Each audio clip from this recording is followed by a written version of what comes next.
আমার এই মিডিয়ার আগমন আমার কোনো নিজের ইচ্ছা হয়নি, আমার এক ফ্রেন্ড ওই যে অডিশনে আমাকে জোর করে জোর পাঠালো। করে পাঠালো। আমি তখন পরীক্ষা দিতে হলে ছিলাম ইউনিভার্সিটিতে। তো আসে যে এখানে আমার মেসেজ আসছে যে ইউ আর সাকসেসফুলি রেজিস্ট্রেশন করছেন এনটিভি হাসো।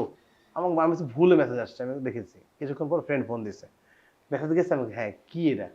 বলে আমি তোর নামে তোর নাম্বার দিয়ে আমি রেজিস্ট্রেশন করছি, তুই গিয়ে অডিশন দিবি, আজকে অডিশন, তুই যা। আমি পরীক্ষা দিতেছি, আমি পরীক্ষার এখানে তবে কত পরীক্ষা মাঝখানে দিতে পারবি, তুই যাবি আর হয়ে যাবে। আমি যাইনি, পরীক্ষা শেষ করছি। ও আসছে আমাকে নিতে, নিয়ে বল চল যাই। আমি তার টাইমও তো নাই, বলে না এটা অডিশন রাত পর্যন্ত হবে, এটা শুরুর টাইম ছিল। আমি কি এখানে গিয়ে তো মুখস্থ আমার কথা বলতে হবে।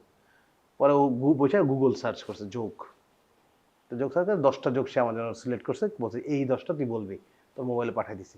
এখন আমি বসে বসে যোগ মুখস্থ করছি। অডিশনে গেছি, সামনে জাজ 4-5 জন বসা। সব ভুলে গেছে।